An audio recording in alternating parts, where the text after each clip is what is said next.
ኢትዮጵያ ሰባተኛውን ጠቅላላ ምርጫ ግንቦት 4 ቀን 2018 ዓ.ም ለማካሄድ እነሆ በዝግጅት ላይ ትገኛለች። የኢትዮጵያ ብሔራዊ ምርጫ ቦርድ ባወጣው መርሃ ግብር መሰረት የመራጮች ምዝገባ ከፊታችን የካቲት 8 ቀን 2018 ዓ.ም ይጀመራል። በዚህ ጉዳይ ላይ በቦንጋ ከተማ ያነጋገርናቸው የከተማዋ ነዋሪዎች ከወዲሁ በምርጫው ሂደት ለመሳተፍ የሚያስችላቸውን ዝግጅት ማድረጋቸውን ገልጸዋል። ሰዋሰው አስራት ምርጫ ለአንድ ህብረተሰብ ወሳኝ ነገር ነው። መንግስት የሚመረጥበት ሂደት ነው። በዚህ ሂደት እንግዲህ ሁሉም ማህበረሰብ በዚህ ምርጫ መሳተፍ አለበት የሚል የግል እምነትም አለ፣ መሳተፍም አለበት። ላለፉት 3 ምርጫዎችን ተካፍያለሁ። አሁን ደግሞ ያለውን የ2018 ግንቦት ላይ የሚደረገውን ምርጫ ለመሳተፍ ለመመዝገብ፣ ሌሎችም እንዲመዘገቡ በምርጫ ሂደቱ እንዲሳተፉ ምርጫ እንዳያመልጣቸው ለማድረግ ያው የራስን ቅድመ ዝግጅት አድርጌ እየጠበቅኩ ነው።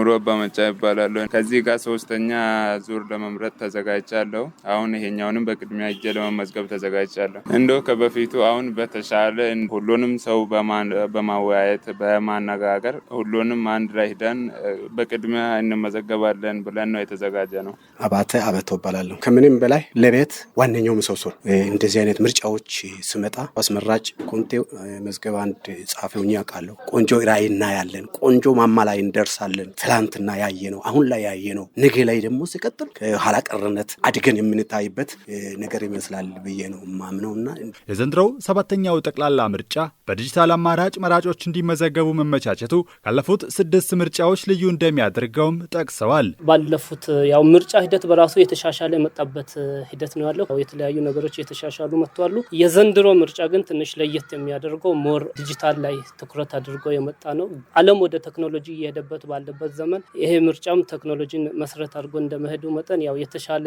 ምርጫ ይኖራል ብዬ አስባለሁ። ቴክኖሎጂን በመጠቀም ሂደት ደግሞ የተሻለ ምርጫ ነው ብዬ አስባለሁ። ከአመዘጋገቡም ከተፎካካሪ ፓርቲዎችም ያቀረቡ ካለበት ሁኔታ የተፎካካሪ ፓርቲዎች ሀሳብ ወደኛ እየመጣ ካለበትም ሁኔታ ስናነጻጽር እንግዲህ የተሻለ ቴክኖሎጂ የምንጠቀምበት የተሻለ ምርጫ ይሆናል ብዬ አስባለሁ። እያየንም ነው የተሻለም ነው። ይሄኛውን ከበፊቱ ይሄኛውን ልዩ የሚያደርገው ዲጂታልም ነው። ሁሉም ሰው ቤቱ ቁጭ ብለው መምረጥ የሚችልበት አጋጣሚ ስለሆነ ከበፊቶቹ የተሻለም ነው ብዬ አስባለሁ። የሀገር እጣ ፈንታ የሚወሰነው በምርጫ ብቻ በመሆኑ ሁሉም እድሜው የደረሰው ዜጋ በነቂስ ወጥቶ በመመዝገብ ካርድ መያዝ እንዳለበት መልእክት አስተላልፈዋል። የሀገር እጣ ፈንታው ምርጫ ስለሆነ ሁሉም ሰው በአንድነት ወጥተው ተመዝግበው ካርዱን ወስደው እንዲመርጥ ነው የምለው። በአንድነት ሴቱ ወንዱ እድሜ የደረሰ ሁሉ ለምሰሶ ትግል እንዲያደርግ ከምንም ምሰሶ ካለ በችግር የለውም። ምሰሶአችንን እንዲቆም የኔም ተስፋ ነው። ሌላውም እንደኔ ተስፈኛ እንዲሆን ይሄ ምንም ጥርጥር የለው። ህዝብ እንደ ህዝብ ወጥቶ መንግስትን መምረጥ አለበት። ለመምረጥ ደግሞ መመዝገብ አለበት። ለመመዝገብ ራሱን ማዘጋጀት አለበት። ሁሉም እድሜው ከ18 ዓመት በላይ የሆነ